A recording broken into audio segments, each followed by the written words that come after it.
Assalamualaikum warahmatullahi wabarakatuh. Perkenalkan, nama saya Muhammad Yanto dari kelas 11 MIPA 4. Perkenalkan, nama saya Khairul Anwar dari kelas 11 MIPA 4. Di sini kami akan membahas pahlawan Nani Wartabone, Sang pemuda Indonesia yang mendahului proklamasi. Di sebuah desa kecil bernama Suwawa, Gorontalo, pada tanggal 30 April pada tahun 1907, lahirlah seorang anak laki-laki dari pasangan Abdullah dan Iya Gobel. Anak itu diberi nama Nani Wartabone. Tidak hanya menyangka dari tanah yang jauh dari hiruk-pikuk Batavia akan tumbuh seorang pejuang kelak menjadi pelopor kemerdekaan Indonesia, bahkan jauh sebelum 17 Agustus 1945 dikumandangkan. Sejak muda, Nani sudah menunjukkan keberanian dan keteguhan hati. Ia tidak hanya cerdas, tetapi juga memiliki jiwa kepemimpinan yang kuat. Pendidikan awalnya ia tempuh di sekolah rakyat. Lalu, ia melanjutkan ke Hollandse Indenske School His, sebuah sekolah untuk anak-anak pribumi yang cerdas. Namun pendidikan formal bukan satu-satunya tempat ia belajar. Kehidupan sosial dan situasi penjajahan membuatnya tumbuh dewasa lebih cepat. Ia menyaksikan ketidakadilan dan kebangsaran rakyat di bawah penjajahan Belanda. Pada usia yang masih muda, Nani mulai terlibat dalam gerakan kebangsaan. Ia bergabung dengan organisasi Jong Gorontalo yang menjadi wadah perjuangan pemuda di tanah kelahirannya. Kecintaannya pada tanah air dan semangat untuk merdeka membuatnya makin aktif dalam pergerakan nasional.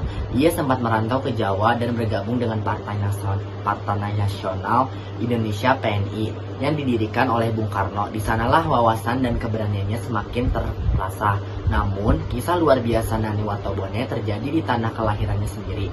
23 Januari 1942, sebuah tanggal yang akan tercatat dengan tinta emas dalam sejarah Gorontalo dan Indonesia. Saat itu, Jepang belum sepenuhnya masuk Indonesia. Di tengah kekacauan dan ketidakpastian karena Perang Dunia, Nani Wartabone bersama rakyat Gorontalo mengusir penjajah Belanda dan mendeklarasikan kemerdekaan secara sepihak.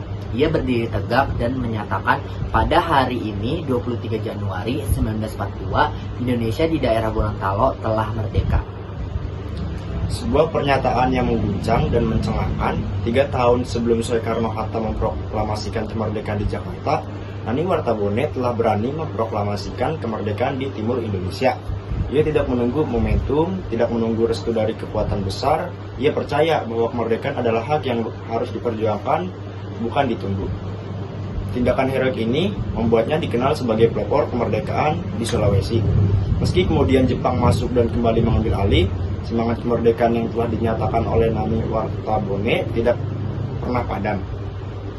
Setelah kemerdekaan Indonesia diproklamasikan secara resmi pada tahun 1945, Nani tetap aktif dalam dunia politik dan pemerintahan. Ia pernah menjabat sebagai anggota konstitusi dan terus memperjuangkan aspirasi rakyat Gorontalo dan Indonesia Timur.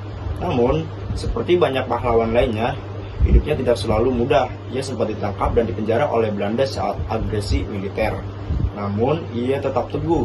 Ia tidak pernah menyerah, karena bagi Nani, kemerdekaan adalah harga mati. Nani Wartabone wafat pada tanggal 3 Januari tahun 1986, namun semangat dan warisannya terus hidup. Ia dikenal bukan hanya sebagai tokoh Gorontalo, tapi sebagai pahlawan nasional. Pemerintah Indonesia menganugerahkan gelar pahlawan nasional kepadanya pada tahun 2003. Kisah Nani Wartabone adalah pengingat bahwa keberanian tidak mengenal usia, tempat, dan jumlah. Bahwa seorang pemuda dari ujung timur Indonesia bisa menjadi pelopor kemerdekaan. Bahwa satu suara, jika disuarakan dengan keberanian dan ketulusan, bisa mengunggah sejarah. Semangatnya adalah warisan bagi generasi muda, berani bermimpi, berani bertindak, dan berani berdiri untuk kebenaran. Sekian dari kelompok kami. Wassalamualaikum warahmatullahi wabarakatuh.